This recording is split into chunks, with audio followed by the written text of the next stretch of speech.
प्रिय दर्शकों नमस्कार। हाजिर हूँ। जैसा कि आप जानते हैं माता रानी के नवरात्रे वर्ष में 4 बार मनाए जाते हैं। इनमें से चैत्र नवरात्रे एवं शारदीय नवरात्रे विशेष रूप से मनाए जाते हैं। आज जो जानकारी मैं आपको देने वाला हूँ वो जानकारी चैत्र नवरात्रों से जुड़ी हुई है। वर्ष 2022 में चैत्र नवरात्रे कब से कब तक मनाए जाएंगे इसके बारे में आज मैं आपको बताऊंगा, और साथ ही साथ घट स्थापना का जो शुभ मुहूर्त बनता है वो भी मैं आपको बताऊंगा। उसके बाद जो अभिजीत मुहूर्त का समय आएगा वो समय क्या होगा उसके बारे में भी आज मैं आपको बताऊंगा। अब माता रानी के 9 रूप बताए गए हैं। अब किस दिन किस रूप की पूजा हमें करनी है उसके बारे में भी मैं आज आपको जानकारी दूंगा। और वीडियो के अंत में एक ऐसा मंत्र आपको बताऊंगा, यदि आपने इस मंत्र को 9 के 9 दिन जप लिया तो आपके जीवन से जुड़ी हुई प्रत्येक समस्या से आपको छुटकारा मिल जाएगा।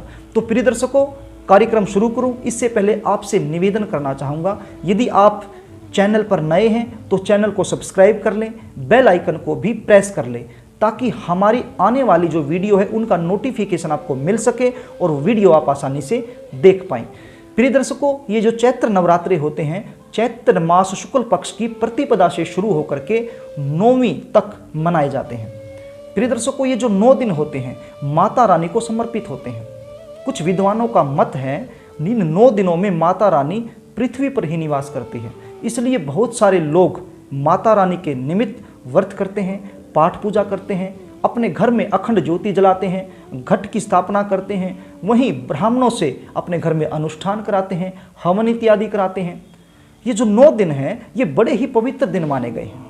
शास्त्रों का मत है इन 9 दिनों में यदि हम कोई भी नया कार्य शुरू करना चाहें तो हम कर सकते हैं, कोई भी मंगल कार्य यदि हम करना चाहें तो हम कर सकते हैं। इन 9 दिनों में की गई पूजा फलीभूत होती है। इन 9 दिनों में यदि माता रानी के निमित्त हम थोड़ी सी भी पूजा कर लेते हैं तो माता रानी प्रसन्न हो जाती है और हमें शुभ फल की प्राप्ति होती है। तो प्रिय दर्शकों वर्ष 2022 में ये जो चैत्र नवरात्रे हैं ये 2 अप्रैल शनिवार से शुरू होने वाले हैं और 11 अप्रैल तक चलेंगे। अब पहला जो नवरात्रा है वो 2 अप्रैल को मनाया जाएगा। अब जो पहला नवरात्रा है इसी दिन घट की स्थापना करनी होती है। अब घट की स्थापना हमें शुभ मुहूर्त में करनी चाहिए, क्योंकि कोई भी कार्य यदि शुभ मुहूर्त में किया जाए तो उसका फल हमें कई गुना मिलता है। तो जो पहला नवरात्रा है अर्थात 2 अप्रैल को घट स्थापना का जो शुभ मुहूर्त बनता है वो बनता है 8 बजे से लेकर के 9:10 तक। ये जो 1 घंटा 20 मिनट का समय है इस समय में आपने घट की स्थापना कर देनी है, क्योंकि ये जो मुहूर्त है ये जो समय है ये बहुत ही शुभ समय है। यदि आप इस समय ना कर पाएं तो फिर मैं आपको बता देता हूं अभिजीत मुहूर्त के बारे में। ये जो अभिजीत मुहूर्त है ये भी बड़ा ही अच्छा मुहूर्त होता है, बड़ा ही शुभ मुहूर्त होता है। यदि आप इस मुहूर्त में घट स्थापित नहीं कर पाए तो फिर एक अभिजीत मुहूर्त आएगा दोपहर को। अब यदि उस समय भी यदि आप घट की स्थापना करते हैं तो भी आपको शुभ फल की प्राप्ति होगी, क्योंकि अभिजीत मुहूर्त में किया गया कार्य भी शुभ फल प्रदायक होता है।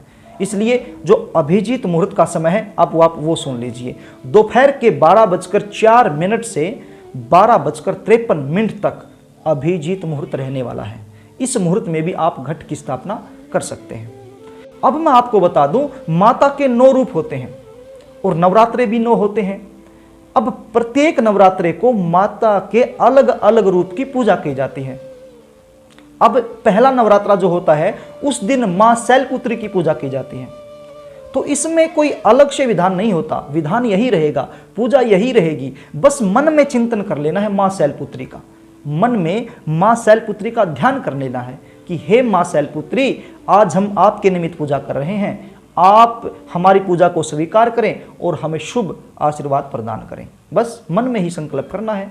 तो पहला जो नवरात्रा है उस दिन मां शैलपुत्री का ध्यान करना है और पूजा करनी है। अब जो दूसरा नवरात्रा है उस दिन मां ब्रह्मचारिणी का ध्यान करना है और पूजा करनी है। बस मन में ही मां ब्रह्मचारिणी हम आपके निमित्त पूजा कर रहे हैं, आप हमें शुभ आशीर्वाद प्रदान करें। तो ऐसा ही ध्यान हमें करना है। अब तीसरा जो दिन है उस दिन चंद्रघंटा की पूजा आपने करनी है। अब तीसरा जो रूप है माता चंद्रघंटा, तीसरा नवरात्रा जो है वो माता चंद्रघंटा का होता है। तो तीसरे नवरात्रि में माता चंद्र घंटा की निमित्त ही हमें पूजा करनी चाहिए। अब जो चौथा है उसमें हमें कुसमांडा की पूजा करनी चाहिए, और जो पांचवा नवरात्र है उसमें हमें स्कंद माता की पूजा करनी चाहिए। बस मन में संकल्प कर लेना है, आप लिख लीजिए इसको, यदि आपको याद नहीं रहे तो सिर्फ मन में ही हमें संकल्प कर लेना है, चिंतन कर लेना है कि यदि मान लीजिए पांचवा नवरात्र है तो उसमें हे मां स्कंद माता, हम आज आपके निमित्त पूजा कर रहे हैं, हमें शुभ आशीर्वाद प्रदान करें। बस ऐसा ही ध्यान कर लेना है। अब जो छठा का नवरात्र है उसमें माँ कात्यायनी की आपने पूजा करनी है। अब सातवां जो नवरात्र है उसमें माँ कालरात्रि की आपने पूजा करनी है, बस मन में ध्यान कर लेना है। अब जो आठवां नवरात्र आएगा उसमें महागौरी का आपने ध्यान करना है और अपने मन ही मन में महागौरी का उच्चारण कर लेना है।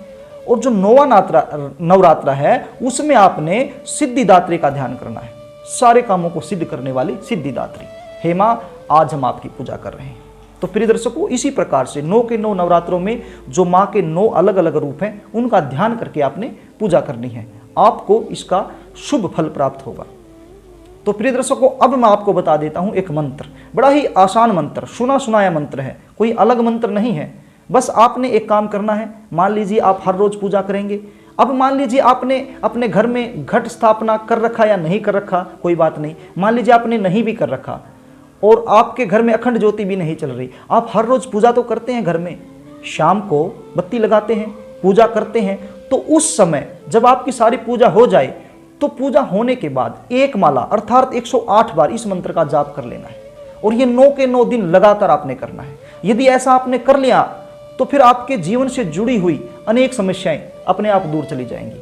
यदि आपके घर में किसी भी प्रकार की समस्या है, मान लीजिए विवाह में समस्या आ रही है, या घर में बरकत नहीं हो रही है, धन नहीं आ रहा है, नौकरी नहीं मिल रही है, व्यवसाय में घाटा चल रहा है, बीमारी नहीं जा रही है, या फिर किसी ने आपने किसी को पैसा दिया वो पैसा वापस नहीं आ रहा है, या फिर आप पर कर्जा हो गया है, किसी भी प्रकार की समस्या हो, आप इस मंत्र का यदि जाप करेंगे तो वो समस्या दूर चली जाएगी और माता रानी आपको शुभ आशीर्वाद प्रदान करेगी। अब मंत्र क्या है, इस मंत्र को आप सुन लीजिए।